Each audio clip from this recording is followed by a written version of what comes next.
hands, our finger on the pulse, and our eyes on those streets. And if it's a trending story, we're going to bring it on here and chop it up very professionally, very anchor-like. In our first story, do you remember Folajimi Akintunde, the Nigerian man whose heartbreaking story shook social media after his pregnant wife tragically died when a Lekki hospital allegedly refused to treat her without a deposit?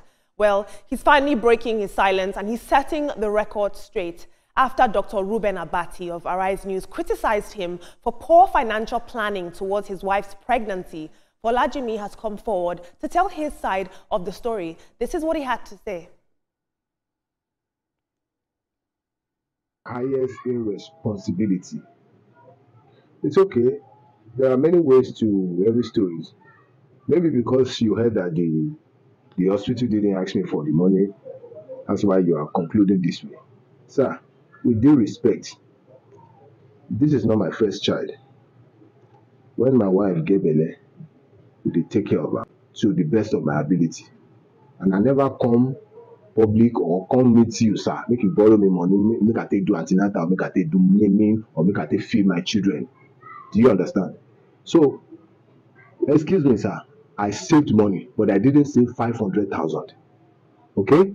I saved money for that day, but they asked me for 500,000 deposit, not full payment, 500,000 deposit. I didn't have that. All the money we I think gathered that day, no go pass 100K. Yes. I don't know if it's an offense if you don't have up to 500,000 when your wife won't born. I don't know if it's an offense. Now, unfortunately, Folajimi's story is a painful reality for many Nigerians who are constantly navigating our expensive and often unforgiving healthcare and social welfare system. But it's very important to remember that when we're criticizing people like this, that oftentimes we're speaking from a place of privilege. I want to do a little bit of math on here right now. Let's assume, and it is, the minimum wage is 70,000 naira. Assuming he was doing a little bit of extra work, he's making 100,000 naira per month. He's dividing this between two children who need shelter, school fees, and the basic necessities, and a pregnant wife. But I do understand that it was his choice to have children. In my opinion, we should be crowdsourcing for this man instead of criticizing him. But let's take a look at social media.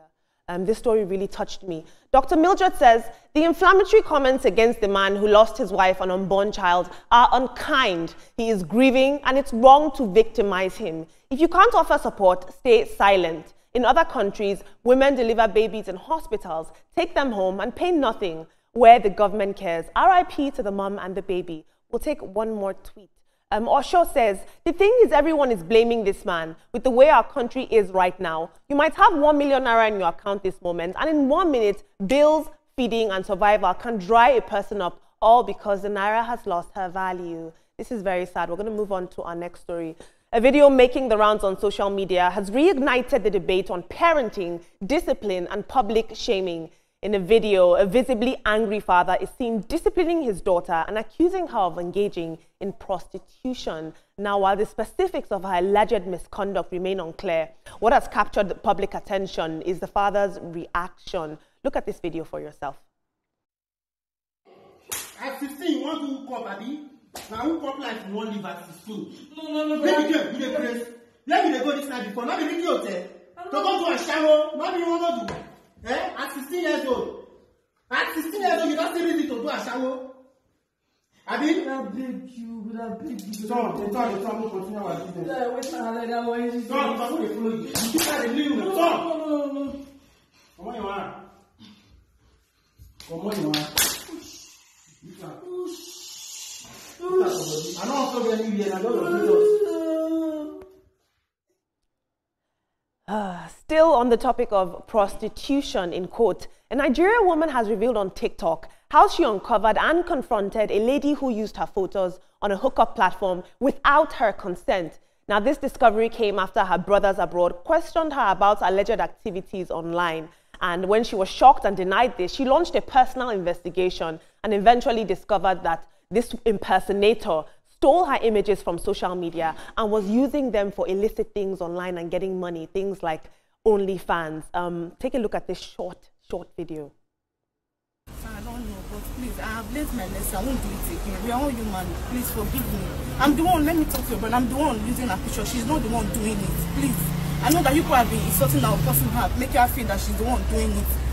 Because if you talk anyhow, you are going to that station and my brothers that are already around though. Why did you cover your own face? Those my picture you put out there, you did not cover my own face. That is, you don't even tell me say you thought. Just tell me the truth. Why did you cover your own face? You did not cover my own face. Okay, see what happened. I know that app used to. I don't know if any of you are using the app. None of my friends. Team, on one hand, we are seeing a man who's making an honest living, who was unable to provide for his money. On the other hand, in this next story, we're seeing a woman who was desperate for money and is engaging in illegal activities and probably making a lot of money from it. What do you make of this? I'm sorry. My heart goes out to the man that was berated by people that he couldn't afford to pay the deposit for his wife's baby delivery. Yeah, things are hard. Things are really, really hard, you know. And I also believe that, look, if you're not going to support this guy, at least don't criticize him. You're not wearing his shoes. The other one where the man was beating his daughter for allegedly doing hookup and all that. My question is, don't we have a limit to what we post on social media?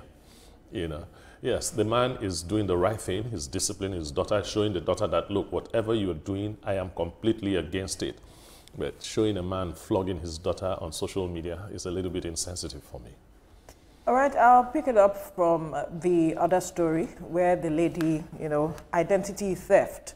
I think that it's all shades of wrong for you to steal someone's identity to do other shady deals. And now her pictures are out there. How does she explain to the world where her picture is being seen that she's actually not the one involved in that business? Because it's on social media and it's all out there. And then for everyone, it goes to show that there are certain things that you need to post. I don't know how we can ensure that that does not happen to anyone, where people steal your identity to do certain things. For me, on certain platforms, you can't find my picture because of things like this. It's unfortunate. And then for the guy who lost his wife because he couldn't, you know, get the required sum that he was asked by the hospital. The hospital has come out to say that they didn't ask him for 500,000, but he still insists that they asked him. But at the end of the day, I think it's important that we understand that not all of us are privileged. There are certain persons who, no matter how they plan, they still do not have those monies that we are asking them to have. And that when it comes to issues like this, we should allow people grieve in peace. For the father that disciplined his daughter, he's doing the right thing, but he needs to ensure that, you see, holistic parenting is what he, you know, puts in place for his daughter at this point. Peer pressure is real. I'll leave it there. And for me, I'll say, with all due respect, I think Ruben Abati was speaking because he is privileged. I want him to understand there are people that work from months and are not even able to get 500,000 at the end of the day. I also need him to understand that he cannot love this man's wife more than the man loved his wife. So it's really sad that the man was criticized like that. This man just lost his wife. I pray that and I wish that he finds the peace. And I also want people to stop criticizing him because I'm sure he didn't want his wife to die. And also for the father beating his daughter, you can take a horse to the water, but you cannot force it to drink it. So I feel like there are better ways. You need to talk to her to not do that than beating her, because if she's bent on doing that, I promise you the beating will not do anything. I feel like there are different ways you can speak to her heart. I really believe in speaking to children. Speak to her heart to heart rather than beating her like that. Identity theft, a lot of us have suffered it. I post a lot on social media. I am very social media savvy. My pictures are everywhere. And most times I experience cases like this where people collect money, you know, and say that they are Ria Abdul. It is very sad. I hope that the people that do this are finally brought to book. Yes, so identity theft is a problem. And just like you said, Ria, someone like you, your picture is everywhere. But, you know, others are also torn between, should I put my picture on social media because of the fear of some people taking it and using it to, you know, wrong advantage. So we just have to decide, and that's a real problem. But then if anyone is stealing your identity and you're able to nab the person, make sure you prosecute the person, make sure you take the person to court, whether you have money or not. Get some human rights activists to get, you know, to do this for you, because it's it's painting you in a bad light. So if we can't help our fellow human being, I think we should soften the way we criticize them. We might make criticisms, informed criticisms, but not in a way to shame the victim, because in this case, the man is a victim, the family is a victim, the children are there, and then the scar, the stigma, everything will be there for life. So if we can't help, if we can't offer, good help, offer good advice, and if you can't, just keep short. It's very, very honorable to do that. And we should speak truth to power. Look at what the government is doing. One of the comments read, people go to other hospitals, they deliver baby, free of charge, and they go back home. Everyone is happy. So we should speak to where the matter really is. Let's reduce the mortality rate, the maternal mortality rate we have in our hospitals. Let the government invest more in our hospitals. We want us to stay alive, to enjoy the dividends of democracy. Thank you so much, team. Very compassionate and insightful inputs as always. Moving on in our next story, a video from a recent church vigil has gone viral, not for a miracle or a sermon, but for the pastor's prayer points, which have stirred a storm of conversations online. The clip shows worshippers passionately praying for sudden wealth, business breakthroughs, financial favor, and even name-dropping Nigerian banks. Listen and be blessed. It is spiritual. Stretch that in all. I speak to Zenith bank account. Receive miracle money. I speak to Diamond Access account. Receive miracle money. I speak to UBA.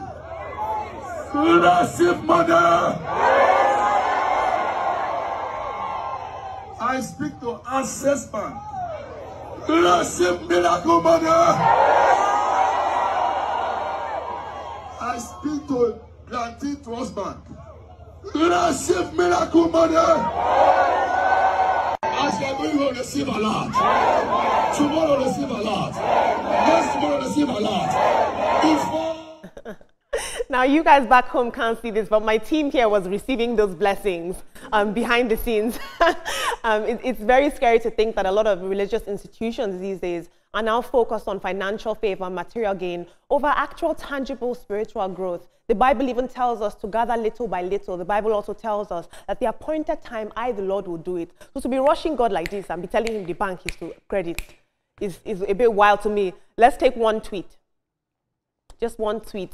McCassell says, faith is a very powerful tool to progress, but let me tell you, faith without works is dead. You can't stand there and expect a credit alert in your bank without working for it. If you want to see a good harvest, toil the soil first. We Africans are too gullible and influenced. Team, let the church say amen.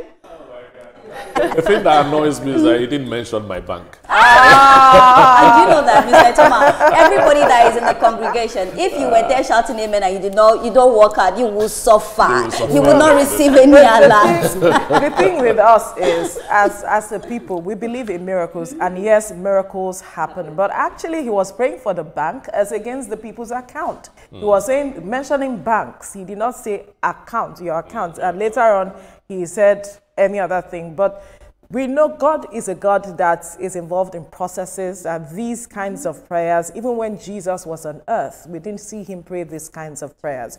It's unfortunate that we are seeing these kinds of things happen and a lot of people are buying into it. Unfortunate, really unfortunate. Yeah, so I think we need to open our heads, our minds, whenever we go to churches, mosques, any place of worship. We should open our heads and minds, because what people want to hear is what some of these, so-called clergymen preach to them, so that, I don't know, whatever reason they have for doing this, but we should open our heads. Because I think Pope Benedict XVI said something in Latin. He said, ora et labora, work and pray. That's how it works. All right. All right. Unfortunately, our time is up. But thank you, Olamide, for those stories. No, please, let's say grace. Yeah. The grace is what I'm about to say now. And definitely people can chime in on the stories you have reeled out using the hashtag trending now on TVC. Anyway, this is where we draw the curtains on the program for today. Let's let you know that the views and reactions of the stories and any interview we've had, their views and have no connection with TVC News.